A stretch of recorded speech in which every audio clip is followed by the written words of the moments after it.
નમસ્કાર, આપ જોઈ રહ્યા છો પ્લેગ્રાઉન્ડ ધી સ્પોર્ટ્સ શો અને હું છું જય શર્મા. તો T20 વર્લ્ડ કપ 2026 હવે તેના અંતિમ પડાવ પર છે, જ્યાં બુધવારે ઈડન ગાર્ડન્સ પર અજય સાઉથ આફ્રિકા અને નસીબદાર ન્યૂઝીલેન્ડ વચ્ચે પ્રથમ સેમીફાઇનલનો મહાજંગ જામશે. એક તરફ ભારતને હરાવીને ફોર્મમાં આવેલું આફ્રિકા છે, તો બીજી તરફ રન રેટના જોરે સેમીમાં પહોંચેલું ન્યૂઝીલેન્ડ છે. બંને ટીમો પોતાના પ્રથમ વર્લ્ડ કપ ટાઇટલ માટે લોહી પાણી એક કરશે. તો બીજી તરફ સૂર્યા, માર્કરમ, વરુણ જેવા દિગ્ગજોની હાજરીમાં આ રસાકસીનો અંત રવિવારે રાત્રે અમદાવાદના નરેન્દ્ર મોદી સ્ટેડિયમમાં નવા ચેમ્પિયન સાથે આવશે. તો સેમીફાઇનલની અંદર હાલ 4 ટીમો પહોંચી ચૂકી છે. કેવી છે આ ટીમો અને શું છે ખાસ તે વિશે ચર્ચા કરીશું. અને આ ચર્ચા કરવા આપણી સાથે સ્ટુડિયોમાં ઉપસ્થિત છે સ્પોર્ટ્સ એક્સપર્ટ અશોક મિસ્ત્રી. અશોકભાઈ, આપનું સ્વાગત છે. Thank you so much. અશોકભાઈ, ચારેય ટીમોની ચર્ચા કરીએ તે પહેલાં જોઈએ એક ખાસ રિપોર્ટ. T20 વર્લ્ડ કપ 2026ની સેમીફાઇનલ બુધવારથી શરૂ થશે. પ્રથમ સેમીફાઇનલ સાઉથ આફ્રિકા અને ન્યૂઝીલેન્ડ વચ્ચે 4 માર્ચને બુધવારે કોલકાતાના ઈડન ગાર્ડન ખાતે રમાશે. સાઉથ આફ્રિકા અત્યાર સુધીની અજય રહેલી ટીમ છે કે જેને મજબૂત દાવેદાર ભારતને નરેન્દ્ર મોદી સ્ટેડિયમ પર સુપર 8ની મેચમાં હાર આપી હતી. જ્યારે ન્યૂઝીલેન્ડની વાત કરીએ તો ન્યૂઝીલેન્ડ સુપર 8માં ઇંગ્લેન્ડ સામે હાર્યું, જ્યારે શ્રીલંકાને હરાવ્યું અને એક મેચ ધોવાઈ ગઈ. પણ હાયર નેટ રન રેટને કારણે સરખા પોઈન્ટ હોવા છતાંય પાકિસ્તાનને ટુર્નામેન્ટમાંથી બહાર જવાનો વારો આવ્યો. આ બંને ટીમો મજબૂત તો છે જ, પણ સાથે જ વર્લ્ડ કપના દાવેદાર પણ છે. આ બંને ટીમો સારું પ્રદર્શન કર્યું હોવા છતાંય T20 વર્લ્ડ કપ તેમના હાથે લાગ્યો નથી. 2021માં ન્યૂઝીલેન્ડ અને 2024માં સાઉથ આફ્રિકાની ટીમ રનર્સઅપ બની હતી. એટલે બંને ટીમો પ્રથમવાર વર્લ્ડ કપ જીતવા માટે સેમીફાઇનલમાં ટકરાશે. સાઉથ આફ્રિકાની ટીમ મજબૂત છે અને એક પણ મેચ હારી નથી, જ્યારે ન્યૂઝીલેન્ડની ટીમ સુપર 8માં એક મેચ જીતી, એક મેચ હારી અને એક મેચ વરસાદ નડ્યો અને સારા નેટ રન રેટથી સેમીફાઇનલમાં પ્રવેશી. બીજી બે સેમીફાઇનલિસ્ટ ટીમોની વાત કરીએ તો બંને ટીમો બે વાર વર્લ્ડ કપ જીતી ચૂકી છે અને આ ફોર્મેટના શ્રેષ્ઠ ખેલાડીઓ ધરાવે છે. T20 વર્લ્ડ કપ 2026માં ટોપ 10માં સાઉથ આફ્રિકાનો માર્કરમ 3જા ક્રમે, ભારતનો સૂર્યા 5મા ક્રમે, ઇંગ્લેન્ડનો બ્રુક 7મા ક્રમે અને ભારતનો ઈશાન 8મા ક્રમે અને ન્યૂઝીલેન્ડનો સિફાટ 10મા ક્રમે છે. બોલિંગ ડિપાર્ટમેન્ટના એંગેડી 12 વિકેટો સાથે 3જા ક્રમે, જ્યારે ભારતનો વરુણ 12 વિકેટો સાથે 4થા ક્રમે છે. ચારેય મજબૂત ટીમોમાંથી ભારતને આગામી રવિવારે રાત્રે મેચ પૂરી થતા ચેમ્પિયન્સ મળશે, તે પણ અમદાવાદમાં. અશોકભાઈ, હવે ચર્ચાની શરૂઆત કરીએ તો હવે ચિત્ર સ્પષ્ટ થઈ ચૂક્યું છે. બે ટીમો બે વાર વર્લ્ડ કપ વિજેતા છે, તો બીજી બે ટીમ છે તે રનર્સઅપ પણ રહી ચૂકી છે. ક્યારેક વર્લ્ડ કપ જીતી નથી. પ્રથમ સેમી રનર્સઅપ ટીમો ન્યૂઝીલેન્ડ અને સાઉથ આફ્રિકા વચ્ચે છે, જ્યારે બીજી મેચ બે વારના વિજેતા ભારત અને ઇંગ્લેન્ડ વચ્ચે છે.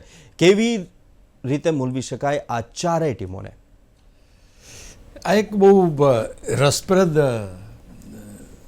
સેમીફાઇનલ કહી શકાય, કારણ કે ચાર ટીમો જે છે એ ટીમોના મોટા ભાગના ખેલાડીઓ ભારતની IPLમાં રમીને મહત્ત્વના બેટર્સ અને બોલર્સ પુરવાર થયેલા છે. પહેલી વસ્તુ, આ ચારેય ટીમોના ખેલાડીઓને ભારતમાં રમવાની, ભારતના ખેલાડીઓ સામે રમવાની, ભારતની પીચો ઉપર રમવાની, ભારતના ક્રાઉડ સામે રમવાની પૂરતી પ્રેક્ટિસ છે. એટલે એમને જે એમ લાગે કે ભાઈ આ જગ્યાએ આપણને હોમ સિકનેસ જેવું લાગે, તો આ ચારેય ટીમોના ખેલાડીઓને, ટોચના ખેલાડીઓને હોમ સિકનેસ જેવું લાગે એમ નથી, કારણ કે they are the premier players of either of the franchise. એટલે હવે જ્યારે એકબીજાને તમે જાણો છો, તમને ખબર છે એંગેડી કેવી બોલિંગ કરે છે, તમને ખબર છે રબાડા કેવી રીતે બોલિંગ કરે છે, તમને ખબર છે મહારાજ શું કરે છે, તમને ખબર છે બુમરાહ કઈ રીતે એ કરે છે, તમારી નબળાઈ શું છે, ઈશાન કિશનની નબળાઈ શું છે. એકબીજા જ્યારે જાણતા હોય ત્યારે આ જંગ રસપ્રદ એટલા માટે થાય કે ઓન દેટ પર્ટિક્યુલર ડે કોણ ચાલે છે, કોનો કેચ છૂટે છે અને કોણ આગળ વધે છે, એના ઉપર આખી મેચ તમને જોવા મળશે. કારણ કે દરેક બેટર્સ જે છે એ સ્કેન થયેલા છે. આજે તમે ઇંગ્લેન્ડ સામે રમો છો તો ઇંગ્લેન્ડના 5 ખેલાડીઓ IPL રમે છે, એમને ખબર છે જસપ્રીત બુમરાહ કઈ રીતે બોલિંગ કરે છે, એમને ખબર છે કે સૂર્યકુમાર યાદવ કઈ રીતે રમે છે, એમને એ ખબર છે કે અભિષેક કઈ રીતે રમે છે. તો એવરીબડી નોઝ ઇટ. તો અહીંયા આગળ એ રીતે જોવા જાઓ તો આ મુકાબલા બહુ રસપ્રદ રહેશે. અને કોઈ ટીમના આકલનથી નહીં કે આ નંબર 1 ટીમ છે, ભારતની નંબર 1 ટીમ છે. વી લોસ ટુ સાઉથ આફ્રિકા. એટલે એવું જરૂરી નથી કે નંબર 1 ટીમ હોય એટલે ક્યારે હારે નહીં. એ પણ આપણને અનુભવ મળી ગયો ભાઈ નંબર 1 ટીમ હોય તો એ હારે. ન્યૂઝીલેન્ડ ક્યાં હતી ને ક્યાંથી આવીને અચાનક જ સેમિફાઇનલમાં આવી ગઈ એ પણ આપણે જોયું. સુપર ઓવર જોઈ, બધું જોયું. પણ આ 4 ટીમોની જો વાત કરીએ આપણે તો 10-10 ખેલાડીઓની જેમ તમે વાત કરી, એ 10-10 ખેલાડીઓમાં આ 4 ટીમોના ખેલાડીઓ એ ટોપ 10માં સમાવિષ્ટ થયેલા છે. તમે એક બહુ બીજી સરસ વાત કરી કે એક ટીમ છે અથવા તો એક સેમિફાઇનલ છે કે જેની બંને ટીમો 2 વાર ચેમ્પિયન છે, ઇંગ્લેન્ડ અને ભારત. નાઉ ધીસ ઇઝ વેરી યુનિક. કારણ કે એવું બન્યું હતું કે આ જે ડ્રો પડ્યા ત્યારે પહેલી જે એ ગ્રુપ હતું એમાં બધી ચેમ્પિયન ટીમો હતી અને બી ગ્રુપ હતી એમાં બધી રનર્સઅપ ટીમો હતી. એ પ્રકારની સ્થિતિ હતી. એટલે અહીંયા આગળ જોવા જઈએ તો આ 4 ટીમોમાંથી 2 ટીમો જે ભારત અને ઇંગ્લેન્ડ એ બંને ટીમો 2 વાર વર્લ્ડ કપ વિજેતા. ન્યૂઝીલેન્ડ અને સાઉથ આફ્રિકા મહત્ત્વની મેચોમાં હારવાનો વિક્રમ ધરાવતી ટીમ તો સાઉથ આફ્રિકા. સાઉથ આફ્રિકાને મહત્ત્વની મેચોમાં નહીં રમવાનું બિરુદ લાગેલું છે. એટલે ક્યાંક ને ક્યાંક મોહડા પાસે આવેલો કોળિયો એમનો છીનવાઈ જાય છે. દાખલા તરીકે ભારતની વર્લ્ડ કપ ગયા વખતે જે ફાઇનલ રમીએ ભારત સાથેની, બહુ જ ક્લોઝ ફાઇનલ, અને એ ક્લોઝ ફાઇનલમાં પણ ભારતનો વિજય થયો, સાઉથ આફ્રિકા હારી ગયું. તો એ રીતે જોવા જઈએ તો સાઉથ આફ્રિકા એ વંચિત રહી ગયેલી ટીમ છે, ન્યૂઝીલેન્ડ વંચિત રહી ગયેલી ટીમ છે કારણ કે એમને પણ એવી તકો ઘણી મળી છે. તો ક્યાંક એટલા માટે આ મેચો અથવા તો આ પર્ટિક્યુલર 4 ટીમોનું આકલન વધારે મજબૂત રીતે થઈ શકે કે 11 ચોકુ 44 ખેલાડીઓમાં લગભગ દરેક ખેલાડી દરેકની સામે IPLમાં રમી ચૂક્યા છે. હું એમ કહું છું તો દેશમાં રમો તો એ તો બરાબર છે.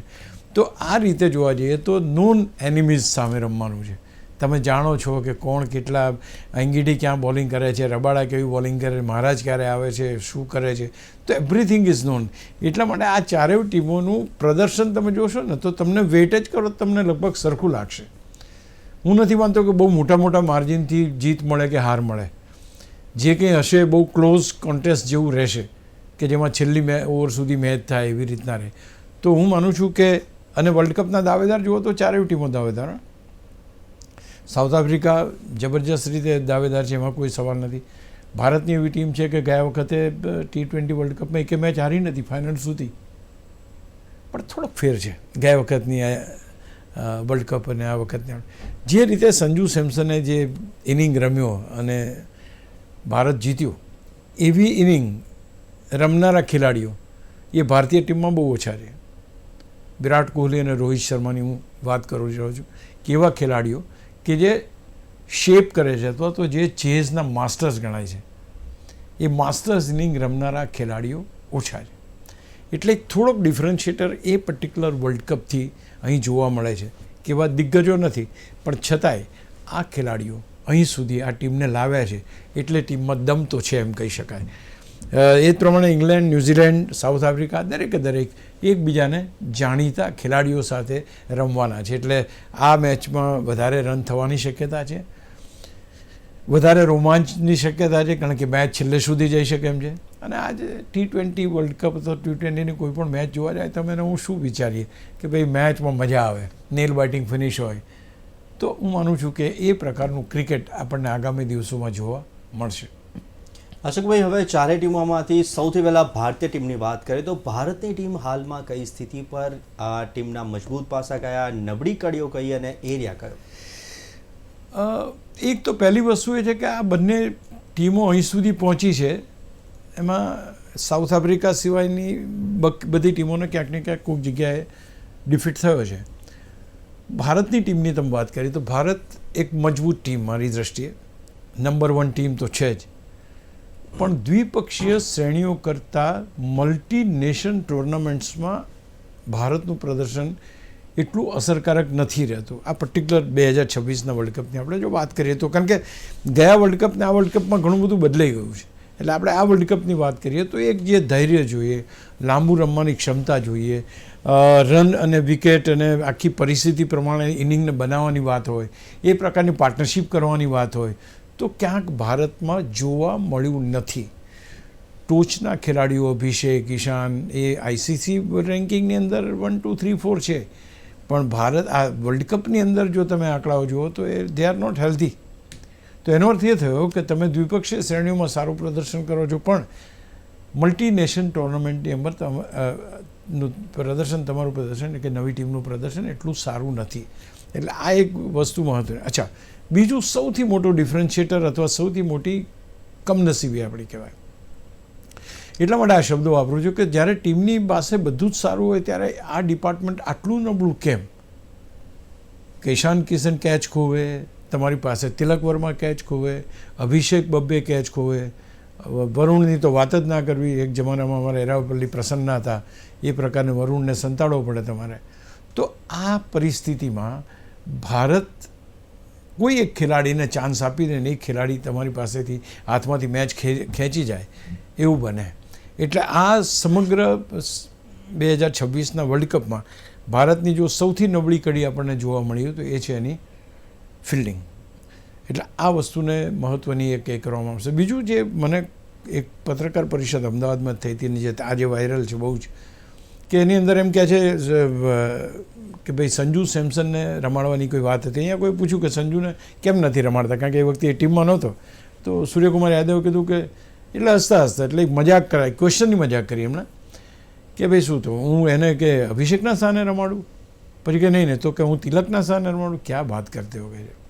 આ રીતે એટલે your confidence on your players, ક્યાંક ને ક્યાંક આ સવાલનો જવાબ, અને એ જવાબની અત્યારે જે સોશિયલ મીડિયા ઉપર જે રીતે ચાલી રહ્યું કે જે ખેલાડીને તમે ગણતા નહોતા, અભિષેકને તિલક વર્મા કરતાં ઓછો ગણતા હતા, એ ખેલાડીએ એની લીટી અભિષેક અને આ બધા ખેલાડીઓથી મોટી દોરી અને એણે ટીમને જીતાડી જ્યારે જરૂર હતી. બધા મોટા માથા નિષ્ફળ ગયા હતા ત્યારે સંજુ સેમસને ટીમને બચાવી. એટલે આ એક વસ્તુ જે જાહેરમાં when you are talking something, તો હું માનું છું કે ખેલાડીની ગરિમા સચવાવી જોઈએ. એટલે એ વસ્તુ થોડીક આપણને બેકફૂટ ઉપર લઈ જાય છે. તો માનું ઓફકોર્સ ત્યાર પછી તો એણે જે આવકાર આપ્યો, આખી હેડ ઝુકાઈને એને એ કર્યો, એટલે એ તો સૂર્યકુમાર યાદવના મનમાં કંઈ એવું ના હોય કે ભાઈ કઈ રીતના થાય, પણ તે છતાંય તમે જ્યારે આ પ્રકારની કોમેન્ટ કરો અથવા તો એ રીતનું વાયરલ થાય સોશિયલ મીડિયા ઉપર, તો આપણને ક્યાંક થોડુંક એ થાય. તો એક ફિલ્ડિંગ એક મોટું ડિફરન્શિએટર. બીજું સાતત્ય નથી તમારી બેટિંગનું, એ સ્વીકારવું રહ્યું. લેફ્ટી રાઇટી કોમ્બિનેશન તમે ચોક્કસ કર્યું છે, પણ તમારા જે રન્સ બને છે એ રન્સ એક જ ખેલાડીથી બને છે. કાં તો ઈશાન કિશન રમે, કાં તો સૂર્યા રમે, કાં તો તમારી પાસે સંજુ સેમસન રમે. ક્યુમ્યુલેટિવ 40-50 રન બધા જ. સાઉથ આફ્રિકા ભારત સામે કેવી રીતના જીતી તમે જો, એના જે 3 ખેલાડીઓ પાછળથી જે રમવા, એના એકના 50, એકના 45, એકના 44 છે. શું આ પ્રમાણે જે કોન્ટ્રીબ્યુશન હોવું જોઈએ, કોન્ટ્રીબ્યુશન ભારતને મળતું નથી. એટલે ખેર, હજુ તે છતાંય બેટિંગમાં we are always getting one hero. આપણી પાસે 8મા ક્રમ સુધી બેટિંગ છે, પણ આપણી બેટિંગમાં હીરો તમને જો શોધો તો દરેક વખતે એક જ હીરો હોય છે. તો આ એક વસ્તુ થોડીક ભારતના ફેવરમાં નથી આવતી. બીજું કે આ playing with the home crowd, મુંબઈમાં રમવાનું છે તમારે, આખી પરિસ્થિતિ અલગ છે. એટલે ભારતની નબળાઈઓને એ જોવા જઈએ તો સ્ટ્રોંગ ટીમ, પણ આ પ્રકારની પરિસ્થિતિમાં ફિલ્ડિંગ એક ડિફરન્શિએટર બની જાય છે, એનું ભારતે ચોક્કસ ધ્યાન રાખવું પડશે. અશોકભાઈ, ઇંગ્લેન્ડ ટીમની વાત કરીએ તો સોલ્ટ, બટલર, બ્રુક, બેટલ જેવા IPL રમી ચૂકેલા ખેલાડીઓ છે. કેવી છે આ ટીમ અને કેટલી ટક્કર આપશે આ ટીમ, અને સાથે જ કયા પાસાઓ મજબૂત છે ઇંગ્લેન્ડના અને સામે કઈ નબળાઈઓ છે? ઇંગ્લેન્ડની પાસે બેટિંગ સારી છે. To my opinion batting is very good, but they lack in their bowling. Jofra Archer is not a person, એ બહુ જબરજસ્ત બોલર છે, ફાસ્ટ બોલિંગ કરે છે, બહુ જ આક્રમક, but he is not that good for his line length and direction. એટલે શરૂઆતની ઓવર્સમાં પર્ટિક્યુલરલી હું સેમિફાઇનલના સંદર્ભમાં વાત કરી લઉં તો અભિષેક અને સંજુ સેમસનને ફાવતી બોલિંગ મારી દૃષ્ટિએ જોફ્રા આર્ચરની. એટલે આ બહુ હું કહું છું category, because Abhishek likes fast bowling he doesn't like spin bowling. એટલે જો શરૂઆતમાં સ્પિન બોલિંગ લાવી દો તો તમે થોડીક ધીમું પડી જાય, પણ બટ ઇફ આ જોફ્રા આર્ચર જો બોલિંગ કરતો હોય તો એની સામે હું માનું છું કે ભારતના ઓપનર્સ બહુ સારી રીતે રમી શકશે. એટલે પહેલી વસ્તુ છે. એટલે એની પાસે સોલ્ટ છે, બટલર છે, બ્રુક છે, બેથલ છે, કરન છે, ત્યાં સુધી જોરદાર તમારી પાસે બેટર્સ છે.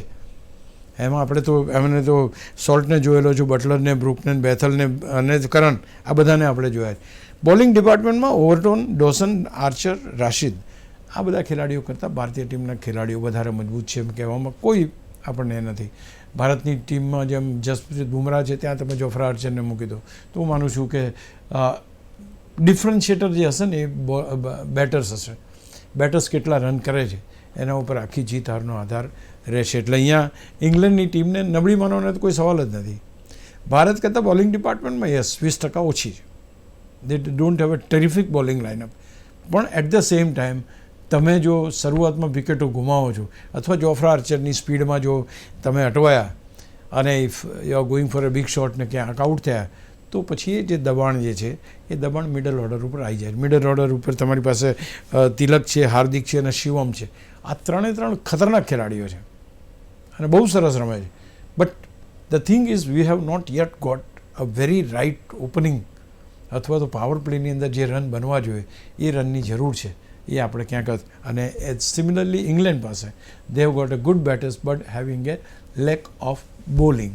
એટલે એનો એડવાન્ટેજ ભારત વધારે રન બનાવવામાં મેળવી શકે છે. આશુભાઈ, હવે ન્યૂઝીલેન્ડની વાત કરીએ તો ન્યૂઝીલેન્ડની ટીમ મજબૂત છે પણ વર્લ્ડ કપ જીતવા સફળ થઈ શકે નથી. સિફા, ટેલન, રચિન, ફિલિપ્સ જેવા ખેલાડીઓ છે. શું આ ટીમની bowling lineup Ferguson, Henry, Santner અને સોઢીથી પૂર્ણ થાય છે ખરી? સી, ન્યૂઝીલેન્ડની team they have luck with them. ક્યાંક એમનું નસીબ પણ એમની સાથે ચાલતું હોય છે. કારણ કે પાકિસ્તાન સાથે જે પ્રમાણેની પરિસ્થિતિ હતી એમાં નેટ રન રેટ સારો થયો. અને હવે આ ટીમ પાસે ક્ષમતા તો જબરજસ્ત છે. ભારતને હરાવ્યું છે એટલે એવી કોઈ એ નથી કે મહત્ત્વની મેચોમાં ભારતને ઘણી તકલીફ આપી. એની બોલિંગ બહુ જબરજસ્ત છે. એની બેટિંગ જૂના જમાનાની એટલે કે જે લાસ્ટ આઈપીએલ અરે પેલા વર્લ્ડ કપ રમ્યા હતા અને અત્યારની જે ટીમ છે એમાં ઘણા ફેરફાર છે. સિફટ અત્યારે બહુ સારું રમે છે પણ એલન છે, રચિન છે, ફિલિપ્સ છે. ફિલિપ્સ હમણાં સારું રમ્યો તમને. રચિન એટલો ફોર્મમાં નથી. અહીંયા આગળ કન્સિસ્ટન્સીવાળી બેટિંગ કરતી ટીમ નથી. That is a big problem with their batting. They have got a good bowler in Henry, they have got a good bowler in Ferguson. Ferguson હંમેશા લેફ્ટી બેટર્સ માટે બહુ ખતરનાક પુરવાર થાય છે. એટલે આ એક વસ્તુ સાઉથ આફ્રિકાને પણ ધ્યાન રાખવું રહેશે.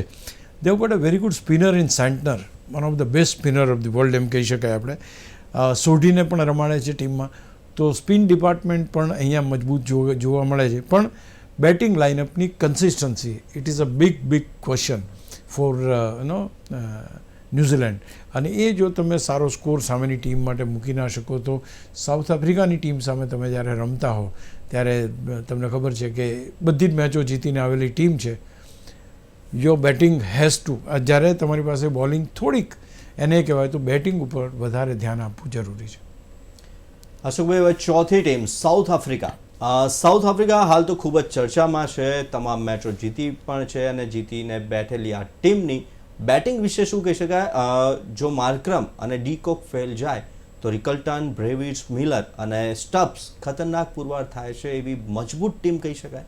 બિલકુલ કહી શકાય. એમાં કોઈ બહેમત નથી. અને આ વખતે જે the way they are playing મને યાદ છે આપણી સામેની મેચમાં શરૂઆતની વિકેટો તો પડી ગઈ. આપણે તો ખુશખુશાલ થઈ ગયા કે ચલો આપણે તો અડધી મેચ જીતી ગયા. પણ ત્યાર પછી 3 જણા જે આવીને રમ્યા છે લોકો, ખાસ કરીને બ્રેવિસ છે, મિલર છે અને સ્ટબ્સ છે, આ 3 જણાએ તો આખી મેચનો તખ્તો પલટી નાખ્યો. અને ત્યાર પછી બોલિંગ, વર્લ્ડ કપની સૌથી સારામાં સારી ઓપનિંગ પેર, સૌથી બેસ્ટ મિડલ ઓર્ડર, સૌથી સારામાં સારા ફાસ્ટ બોલર્સ અને the best of the spinners જો કોઈ ટીમ પાસે હોય તો એ સાઉથ આફ્રિકા પાસે. એંગીડી અને રબાડા આ વખતે બહુ જ સારા ફોર્મમાં બહુ જ સરસ રીતે બોલિંગ કરી રહ્યા છે. યોગડ યેન્સન કે ખતરનાક બોલિંગ કરે છે. ખેલાડીને એક તો 6 ફૂટથી વધારે હાઇટ છે અને બોલ રિલીઝ જે કરે છે always creates a problem for the betters. સારી ટીમ છે સાઉથ આફ્રિકાની, આઈ ડોન્ટ સે નથી સારી ટીમ. પણ અહીંયા આગળ તમારે આ બધા ખેલાડીઓને જો તમે જુઓ તો તમારી પાસે એમ લાગે કે ન્યૂઝીલેન્ડ માટે તકલીફ ઊભી કરી શકે છે. અને સાઉથ આફ્રિકન ટીમ આપણે જાણીએ અત્યાર સુધી દે આર ધ વિનર ઓનલી. ગયા વખતે પણ સાઉથ આફ્રિકાની ટીમ રનર્સઅપ બની છે, એટલે ફાઇનલ સુધી તો પહોંચી છે. અને આ વખતે પણ ફાઇનલ સુધી પહોંચે એવી ટીમ ગણવામાં આવે છે. એનો પરફોર્મન્સ તમે જો માર્કરમે જબરજસ્ત રમ્યા, ડિકોક્સ જોરદાર રમ્યો છે, રિકલ્ટન રમ્યો, બ્રેવિસ મિલર ને સ્લબ્સ આપણી સામે રમી ગયા. તો આ ટીમ પાસે અને બેટિંગ તમારી બોસ છે, રબાડા છે, એંગીડી છે, કેશવ મહારાજ છે તમારી પાસે. તો આ રીતે તમે જોવા જાઓ તો you have got the best of the players in your team. પણ સ્પિન ડિપાર્ટમેન્ટમાં થોડોક ટીમ નબળી પડીને તમારે ન્યૂઝીલેન્ડને એ આપવો પડે, because they've got 2 very good spinner, Santner અને સોડી. તો અહીં આગળ તમે જુઓ તો સાઉથ આફ્રિકાની ટીમ મજબૂત છે, વર્લ્ડ કપની દાવેદાર છે, ફાઇનલ સુધી પહોંચે એવી તમામ સંભાવનાઓ છે. પણ આ ચારેય ટીમ પહોંચશે કે નહીં પહોંચે એ અત્યારે છાતી ઠોકીને કહેવાય એવી શક્યતા નથી, કારણ કે અનિશ્ચિતતાઓથી ભરેલી રમત છે ક્રિકેટ, અને એમાંય T20, એટલે જેનું ઘોડું દશેરાને દાડે દોડ્યું એ ટીમો, એ બે ટીમો એ ફાઇનલમાં આવશે અને ત્યાર પછી એની વચ્ચે આપણને ફાઇનલ જોવા મળશે. અશોકભાઈ, હવે ચારેય ટીમોના બોલર્સની વાત કરીએ તો ભારતમાંથી બુમરાહ, ઇંગ્લેન્ડનો આર્ચર, ન્યૂઝીલેન્ડમાંથી મેટ હેનરી અને સાઉથ આફ્રિકાનો યેન્સન, કોણ ખતરનાક? હું બુમરાહને પહેલો ક્રમ આપીશ, કારણ કે Bumrah has always been very very good, very very એના રન્સ લેવા પણ મુશ્કેલો છે, અને he has got a terrific experience. આટલી બધી મેચોનો એક્સપિરિયન્સ છે, આટલી બધી મોટી ટુર્નામેન્ટનો એ છે. તો તમે જે 4 ખેલાડી કીધા, તો પહેલા ક્રમે તો એમાં જેને કહી શકાય કે જસપ્રીત બુમરાહ આવે જ, સવાલ નથી. આ બાજુ તમે એંગીડી રબાડા કીધું, એ પણ એક સારા બોલર છે. આ બાજુ તમે મેટ હેનરી કીધું, એ પણ એક સારો બોલર છે. પણ ક્યાંક ને ક્યાંક આર્ચરને હું ચોથો ક્રમ આપીશ, because he is good if he has got that line અને લેન્થ કરેક્ટ.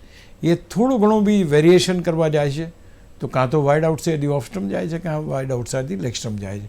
એટલે અહીં આગળ આ 4 ફાસ્ટ બોલરની અંદર યેન્સન ઇઝ અ ગુડ બોલર, પણ તમારે વિકેટ ટેકિંગ બોલર જોઈએ, તમારે બ્રેક, તમારો કેપ્ટન તમને બોલ હાથમાં આપે ને કહે કે ભાઈ અહીંયા આ પેર જામી ગઈ એને ઉખાડવાની છે, તો that Bumrah has got that capacity amongst all these 4 bowlers, fast bowlers. અશોકભાઈ, હવે સમયનો અભાવ છે, પરંતુ એકદમ શોર્ટમાં આ ચારેય ટીમોને જો વિશ્વ વિજેતા બનવાની શક્યતાઓના આધારે માર્ક આપવાના હોય તો આ ચારેય ટીમો 10માંથી કેટલા માર્ક મેળવીએ? પહેલી વસ્તુ તો એ કે 10માંથી માર્ક આપવાની પરિસ્થિતિ અત્યારે જોવા જઈએ આપણે તો જે રીતના એ લોકો જીત્યા છે, તો સાઉથ આફ્રિકા તમામ મેચો જીતી તો દે સ્ટેન્ડ નંબર 1. ત્યાર પછી જે પરિસ્થિતિ છે ન્યૂઝીલેન્ડની, England is standing, India is standing on number 2. ત્યાર પછી ઇંગ્લેન્ડનો વારો આવે છે અને ચોથા ક્રમે ન્યૂઝીલેન્ડ આવે છે. પણ આ 4ની ટીમોની વચ્ચેથી 2 આગળ આવશે અને 2માંથી 1 ચેમ્પિયન થશે, એટલે બહુ જ અઘરું કામ છે અહીંયા આગળ આકલન કરવાનું. પણ 2 ટીમો એવી છે કે જે 2 વાર વર્લ્ડ કપ જીતી ચૂકી છે અને અનુભવ છે વર્લ્ડ કપ જીતવાનો. બીજી 2 ટીમો થનગની રહી છે કે ક્યારે વર્લ્ડ કપ આપણા હાથમાં આવે. એટલે અહીં આગળ 4 ટીમોને વર્લ્ડ કપની દાવેદાર સમજીને ચાલવું યોગ્ય છે. તો આથી આજની ડિસ્કશન પ્રિવ્યુ સેમીફાઇનલિસ્ટમાં, અને આ ડિસ્કશન માટે અશોકભાઈ અમારી સાથે ઉપસ્થિત રહ્યા તે બદલ ખૂબ ખૂબ આભાર. Thank you. તો આવી જ રીતના દરેક સ્પોર્ટ્સ ઇવેન્ટ્સના પ્રિવ્યુ, રિવ્યુ, એનાલિસિસ અને ડિસ્કશન માટે જોતા રહો પ્લેગ્રાઉન્ડ ધી સ્પોર્ટ્સ શો. નમસ્કાર.